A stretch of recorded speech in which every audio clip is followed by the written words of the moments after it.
is Ruel's Running Podcast, a podcast about running, health, family, play, and an NSNG lifestyle. And now, here's your host, Ruel.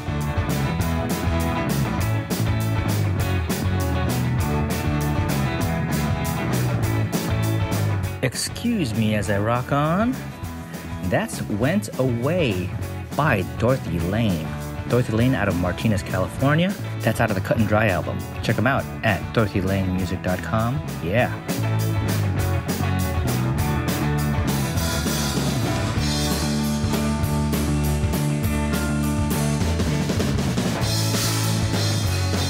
Hey everybody. Yes. It's another episode of Ruel's Running Podcast. I'm your host. Welcome to Ruel's Running Podcast. If you are a new listener, hey, glad you're here. Hope you stick around. If anything, just so that you could test out your fancy schmancy cell phone. And if you are a return listener, welcome back. Now you know that the world doesn't end after listening to a little episode of Ruel's Running. It won't be too bad. Oh, well, the weather here is not too bad. Not too bad at all. As a matter of fact, the other day, my brother was on Facebook talking about how he, over in Pennsylvania, was dealing with a threat of a tornado. And so, it was sort of like, brief all the children and get prepared for something pretty bad. And fortunately, nothing bad happened. It couldn't have been that bad if he was on Facebook, writing about it. But nonetheless, I reached out to him. I mean, I wouldn't reach out on Facebook. So I did, what every normal person would do is I reached out on text. I got an immediate response. Everything's okay. He said that they were all clear, and then everyone was good, and that was that. And then then we go on with the rest of our lives. Back growing up in Guam is positioned, in the Western Pacific, along what is called as the tropical convergence zone. So pretty often, sort of middle of the year, if I remember correctly, storms would roll in from the southeast at a trajectory towards Asia or Japan or the Philippines or China, that type of stuff. And along the way, would wreak havoc or damage or not too much stuff. But, the island is on that path. And sometimes we were getting hit, storm, typhoon, tropical storm, super typhoon, and one after the other. And, but, it's actually growing up that way, you kind of get used to it, and can actually be kind of fun as a kid. Anyways, so yeah, the weather is kind of decent around here. By the time you get this episode, I would have completed. Hopefully, I would have done another 50K trail run, and which means I'm recording this in advance, only because who knows, man? Who really knows when the next recording is going to happen? Things are just so busy. So busy. And I'm like a chicken running around not without a head. I'm like a chicken running around with an extra pair of drumsticks. Just gobble, gobble, gobble. No, that's a turkey. That's chicken, right? I want gobble, gobble first. Idiot. So I'm kind kind of still in that recovery mode. The other day, literally the other day, I took my daughter to the doctor because she hadn't been feeling good after around midday nap time. She's in preschool. And she had like low-grade fever, and she didn't have much of an appetite. So, I didn't hear about this until, after I was back from work.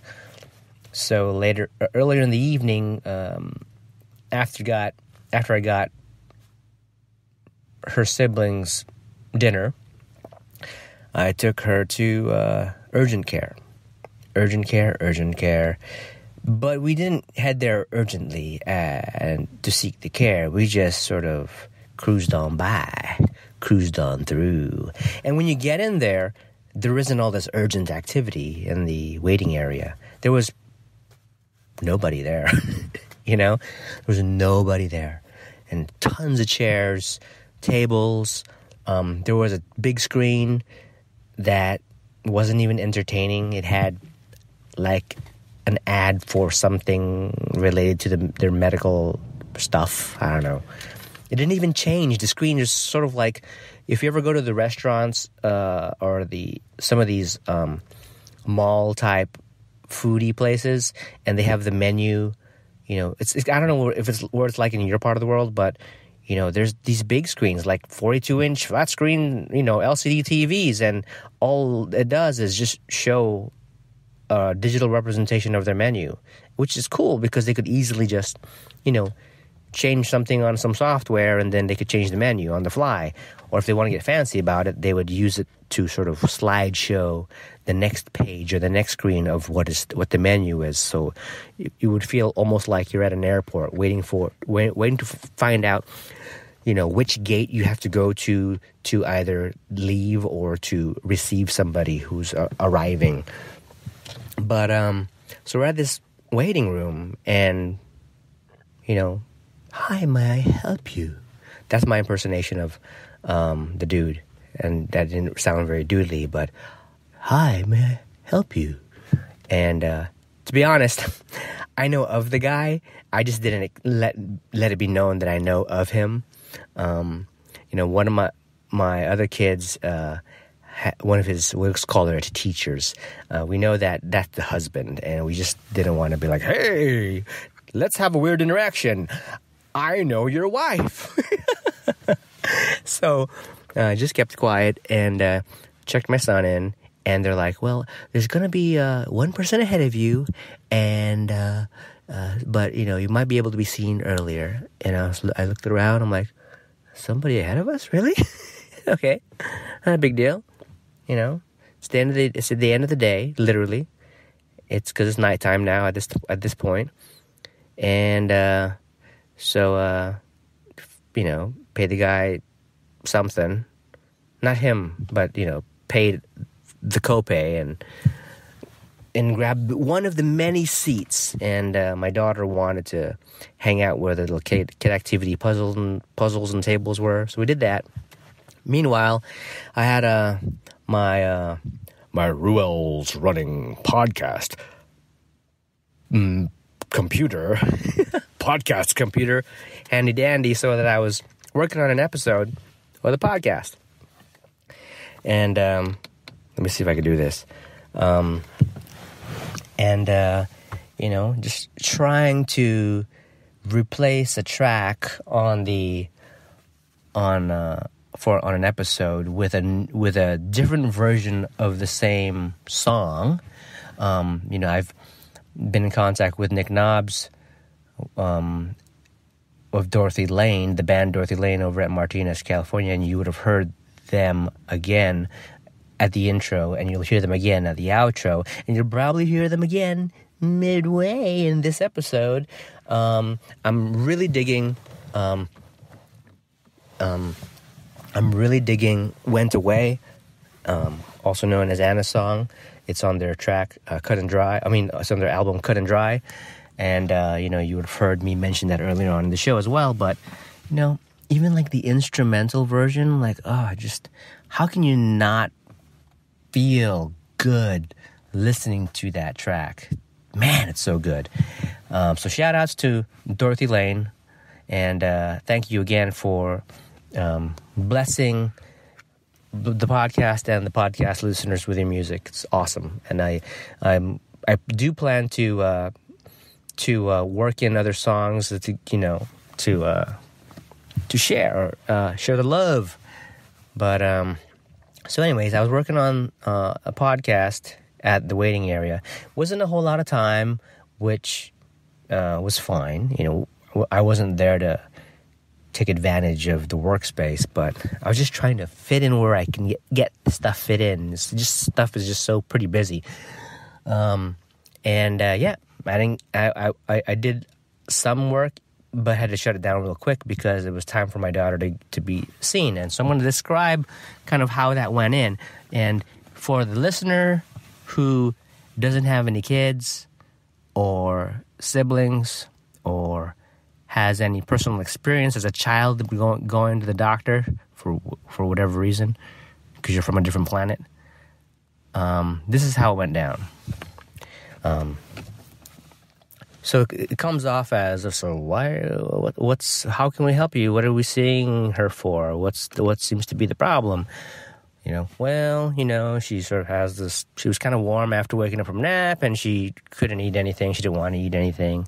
I mean, fortunately, she could hold down some water because I offered her some water, and she drank it before we got to this appointment. So we know that the very, very basic is possible. So, okay, well, follow me, and what we're going to do is we're going to get a urine sample, and so if you can follow me. Now, this is like the nurse. We go into the bathroom, in this urgent care building. So it's not like, I don't know about you guys, but when we go into a bathroom, automatically my mind goes into like some Chinese restaurant.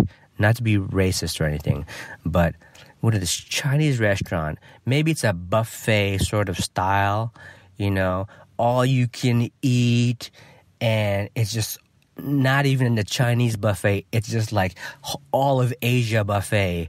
And for some reason, there's French fries right next to the fried chicken, buffet, and they've got soft serve and soda.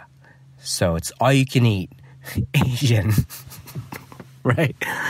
But, and the carpet is kind of old, and that it's received like one too many beverage and food spills and cleanups that, that thing is due a replacement like a long time ago. But they got to operate, so they clean it up with one of those little manual sweepers that you kind of push, and it has a little tiny kind of a thinly brushed bristle thingy under it that kind of rolls, and it just kind of like gently pushes stuff into the little cavity storage area of this little pan, and then so it's far from disinfected, but people don't care because it's a buffet, man. It's all you can eat, for $12. I don't know what's the going rate for an Asian buffet where I'm at. But yeah, they do that. And anyway, so it's disgusting. So,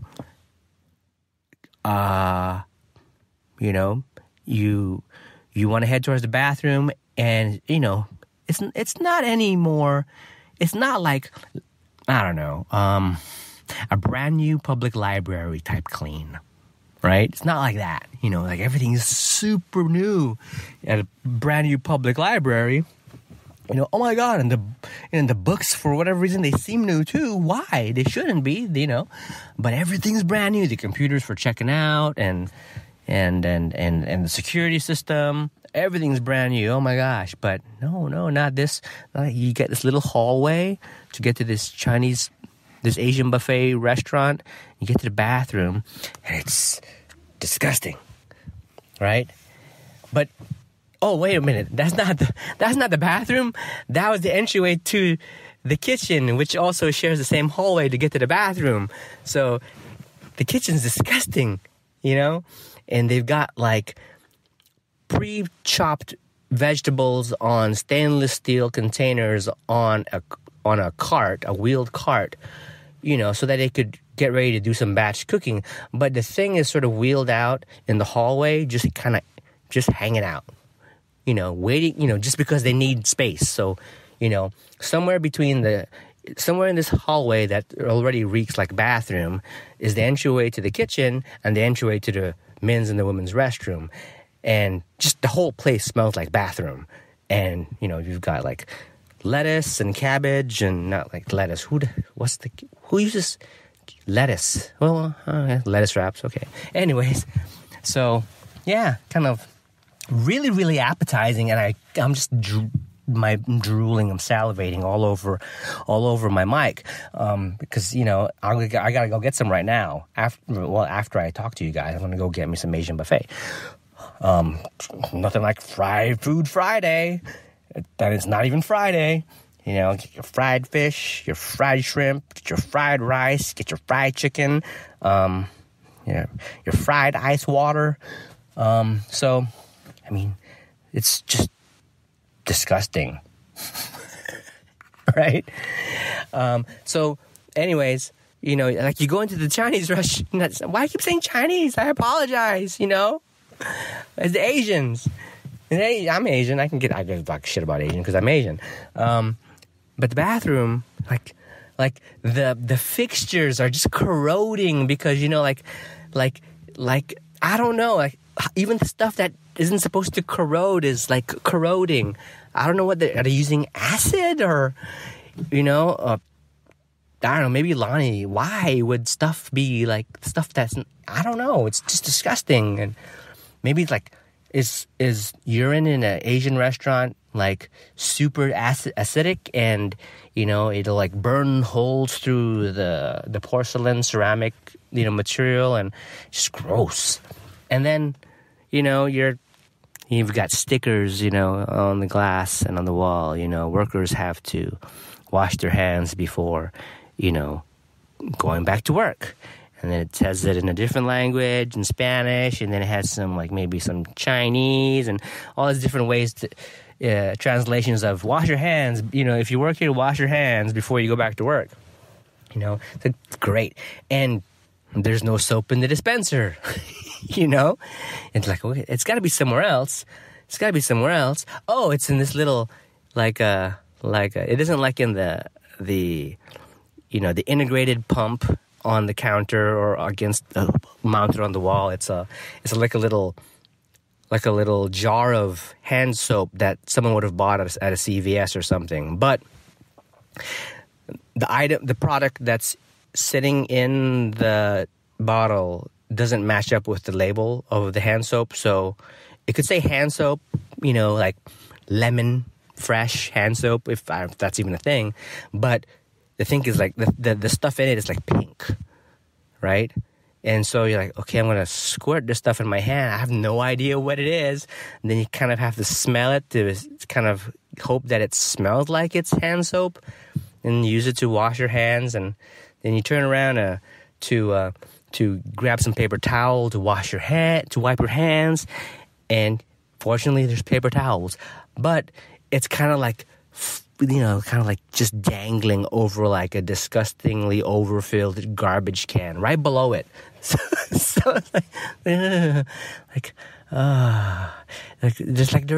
there really isn't a difference, So, but yeah, so I'm at the doctor's office with my daughter, and we walk into this bathroom, so she has to give a urine sample, and the place is just, it's awesome, it's pristine. And this is one of the newer urgent care offices, around where we are. So it's awesome. So my daughter, we're given instructions on how to prepare the urine sample, and then I have to take her. And this is for the benefit of the folks who don't have kids, mostly because, this is going to be you. This is what you got to do. And to me, it's not a big deal, but I just can't help but thinking about you guys. I worry about you guys. You guys who plan to have kids and who don't know what it's about yet. And this is what's going to happen, okay? You're going to take your daughter because she has, she just had a low-grade fever and she doesn't feel like eating. And fortunately, because you kind of got some pretty good health insurance and, your copay is pretty awesome, you can just spend the early evening after dinner taking her to the doctor. Just, better be safe than sorry. Yeah, it's going to cost money in all directions, but you know what? It's just part of the society these days. So you take her and she's going to go, she's going to go, have to pee in a cup. And, the poor thing is just 4 years old. She doesn't understand what it's like to pee in a cup. I mean, not for medical reasons, but she knows for fun, probably for entertainment value, but that's not where we're here. So, she had to, I had to, the instructions were get like a clean nap. It's like one of those wet wipes that you get at maybe at a restaurant or something. You kind of break the foil. It's like foil lined, or I don't know, plastic lined, and inside is a pre-wet, moist towelette, whatever. So the instructions were, clean, the source, the region where the urine is going to escape, and then with those moist things, and then there's the whole bin of empty specimen bottles or containers. Grab one, open it up, it breaks the seal so that you know that no one else has messed with it.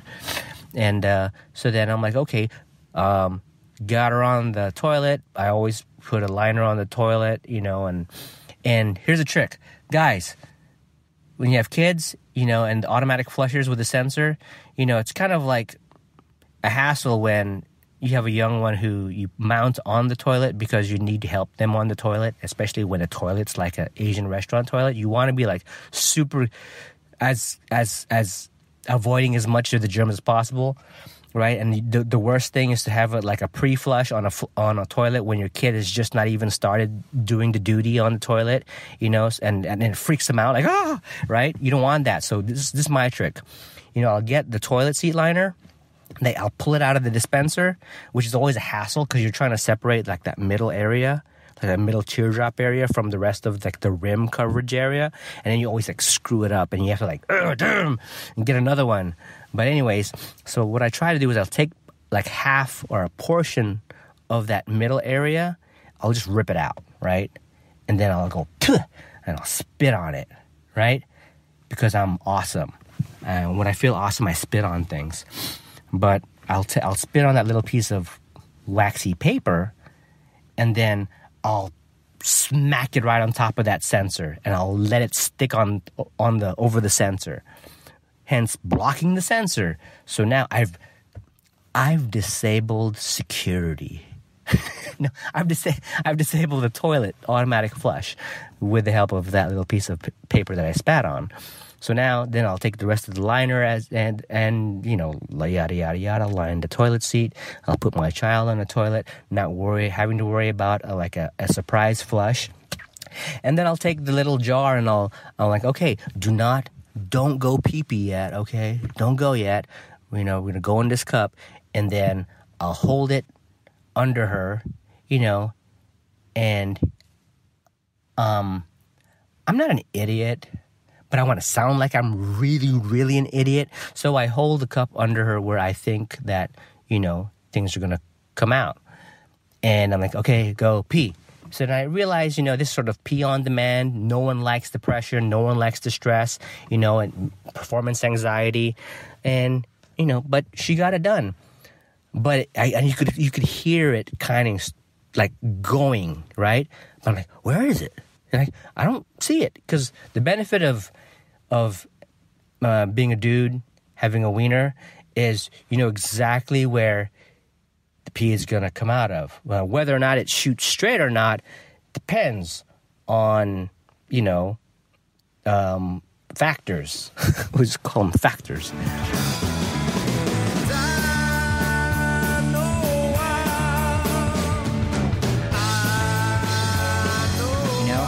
I won't be surprised if more and more stuff that I shop for, buy, and get shipped to my home comes from Amazon. It's just a reality, right? And if this is your reality, go to ruelsrunning.com, click through to the Amazon banner to get to Amazon. Why am I asking you to do so? Well, it is a no cost to you way if you like listening to Ruel's Running Podcast, it is a way that you can help the show out without spending more than you've already spent while shopping at the good folks at Amazon.com.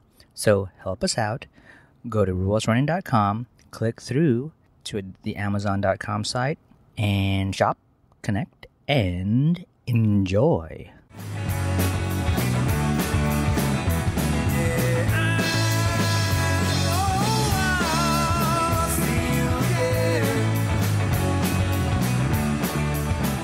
So I can hear, pee starting to gush out, and then it starts to sort of like, I see it start ever like want to take a big pitcher of something or a big jar of something and pour a portion of it into a smaller vessel, and then you don't get a nice straight pour off of the edge, the opening of your container, and it sort of like dribbles down the side of that container onto, out and everywhere else. It's kind of like that, like pee was gushing, but it kind of was starting to dribble like in other areas on her bottom and stuff. So then I was like, like trying to figure out which dripping area I was supposed to catch urine with with the cup. It was like a video game, kind of like you gotta be old enough for this. Remember Kaboom on the Atari? Didn't you have to like some dude on the top, with like some robber was tossing like bombs down this wall, and you had to sort of catch these bombs. So I was just trying to catch like drops of urine, and then eventually, pretty quickly, the stream came from where I initially thought the stream would come, and I pulled back a little bit the other direction, and caught a majority of what was coming out of the mainstream. So that's mainstream talk. And yeah, it was messy, but when you're a dad, for years you're having to deal with mess from their newborn poopage to pukage to peeage to everything. So it's I was like, just put a cap on this sucker, and and wipe it up, and and I, before I did any of that, I labeled her name on the thing. And in that particular restroom, there's a little door on the wall, a little kind of sneak hole. I don't know what you call it, little panel door. You open it up, and then you can place the specimen there, and then someone on the other side, on the lab side, could just receive it on. So that was that. And it's to her, it's just another bathroom session, but Daddy had to just like do some extra work, because her I'm just gonna sit, push, and then be done. Dad's gonna do the rest for me. And so the reason behind that is they wanted to test to see if she had a UTI, which is a urinary tract infection. You can kind of rule that out. Other tests that were done were like the standard, looking at the flashlight in the back of her throat and feel her lymph nodes and press on her abdomen, because she was talking about having a tummy ache, So one test they did was they had her stand up and jump. And that test was sort of a very basic test to see, okay, maybe, just if she was dealing with an appendicitis, depending on the severity of a person suffering from appendicitis, that wouldn't have been possible doing just the jumping. So, that was just something they threw out there. I'm like, that's the last thing I would have thought of, appendicitis. I guess the whole abdomen thing. My suspicion initially was it's just a virus, and she's going through the gastrointestinal portion of this virus that's just making her feel yuck. And sure enough, one more test, because the doctor was asking my 4-year-old, where does it hurt? And she's basically talking about everywhere in her body hurts, even her sharp, pointy teeth hurt. No, she's not a vampire. I think. Nope, she's not a vampire. So, you kind of take her word for sort of like, it's a yes is a yes, and also a no, and a no is a yes and also a no. So I rely on them. They're the professionals to sort of work with kids to try and figure out around what they're saying, what could be going on. At one point, the doctor asked, does your throat hurt? And my daughter was like, yes, but you can also say, does your hair hurt? And she'll say yes. So the doctor basically said, just to be safe, let's go do a strep test. And I'm thinking that's a great idea, but I'm also thinking I kind of know what that costs. And fortunately, we have insurance. But man, what a great way to make extra money, Like, oh, your ingrown toenail? I recommend a strep test. Like, like, yeah, got some really bad earwax back up over there. Yep, we're going to have to work through it and extract it out. Yep, now you can hear better now? Yeah, that felt, I knew it was uncomfortable when you're trying to yank that piece of hardened earwax out of your ear hole, but it just, your ear canal is kind of curved, so that's kind of looks like maybe a thing that you're gonna have to deal with for the rest of your life. But so that's pretty much it. The only thing I recommend is a strep test. Easy money. All you gotta do is just sit down, open your mouth, and give me big wide stick out your and then they shove the swab deep down back behind my daughter's throat, right? Before that, they told her, okay, sit up and then sit on your hands, I'm like, ooh, that's an interesting technique, sit on her hands. She sat on her hands, and they gagged her, and they caused her a gag reflex, and just when she got off one of her hands to try and push that thing out of her mouth, the nurse pulled away like, I got it. Like she was catching a mouse. I got it. Right? I'm like, okay, cool. That's over with. And then moments after, I'm kind of standing sideways on the side to the left of my daughter. I could see her side profile, forehead, angle, little profile of her nose, and then profile of her mouth wide open as vomit shoots out of her mouth. Not like projectile 3 feet forward, but like just kind of out of her mouth and then onto her thigh for the most part. I'm like, oh, okay. Yeah, that's the strep test for you. So it was then at that point it was just primarily throw up, clean up mode, and it was in the air. Fantastic, right? And I've been in worse, and I've talked about it on this podcast. If you guys don't remember, or if you're new to the podcast and you're thinking, ooh, gross, the little kid vomited in the doctor's office and the dad had to clean it up, and oh my gosh, and she's gonna be like walking out of there smelling like puke. That's disgusting. I'm like, no, that is not this. That is far from disgusting. Go back several episodes, look for the episode along the lines of clean up on aisle 17, then get back to me and tell me which is worse. Okay?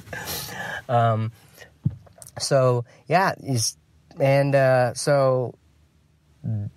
the visit to the doctors. That was that, Got a little podcast work done prior to the appointment, and I got to describe, some health-related matter in a family context. And as a run update, I gave you a little bit of that. By the time you listen to this episode, the event that I've signed up for, the Aloni 50K, would have been done with. And I just want to kind of give a shout out to myself. Dude, I hope you killed it out there. Whether you finish or not, I'm proud of you. But you really got to sort shit out, because you know what? You can't call yourself a runner if you're not doing the running thing right. It's just, you just can't. You know what? So anyways, so that's that. That's almost like a half hour of me just talking about, again, I have no idea. It's just that kind of a show. But before I leave, I wanted to just remind folks that, Ruel's Running Podcast and yours truly, me, Ruel, we're on board with Vinnie Tortorich and Peter Pardini. They have a Indiegogo campaign. You can check it out at fatdocumentary.com. Raising funds to make a movie. As it goes, it's a weight loss expert, Vinnie Tortorich, and award-winning filmmaker Peter Pardini want you to join their team to make a hard-hitting documentary film that exposes the widespread myths and lies around healthy eating, fat and weight loss, and shows how, in spite of all of our good intentions, we go on getting fatter and fatter. So, I've been on the NSNG group with a band of other veterans in the group and friends and members that I've never met and don't really know, but they're all part of the community, which is awesome. And people who are signing up to be backers of the campaign one way or another, whether it's financially as an Indiegogo backer or what I've called a super backer or something along those lines, where someone would not just back it once, but they would go back in and make another donation and back it multiple times. So you see that happening. So those guys are like mega backers, super backers. And then there's things like the social media backers where, I've been trying to find folks who, whether they donate or not, and they want to support the campaign, they can help from a social media standpoint. So I've been, on the background, giving folks information and guides to help them be able to do that if they're not familiar with what it's all about. Whether or not that makes a big move, every little move counts to support fatdocumentary.com, which is, the movie's going to be titled Fat, a documentary. So looking forward to that, and I hope that you guys could check it out. And use the hashtag FatDocumentary and hashtag FatDoc. I like the first one over the abbreviated version, only because the abbreviated version of that hashtag is used widely elsewhere, which has nothing to do with the movie. So, yeah, there. So show your support, get really cool perks, and get your name in credits when you pick. Most of the perks that are on the Indiegogo campaign make that a perk where you can get your name in the movie credits. So do that. But more importantly, help a project show you what the skinny is on fat. Awesome. Thanks for that. All right, guys. Before I go again, I know I said before I go, I guess I'll leave you with a quote. And the quote is this: I've had a lot of worries in my life, most of which never happened. That was by Mark Twain. And, yeah, there you go. Remember, folks, hug your friends, hug your family, eat something delicious, and go run something. Bye-bye. Thanks for listening to Ruel's Running Podcast with Ruel. If you like what you just heard, share it with your friends and your enemies. Also, be sure to check out the site over at ruelsrunning.com. This has been another Coffee with Heavy Cream production. Join us next time for another silly show of Ruel's Running Podcast.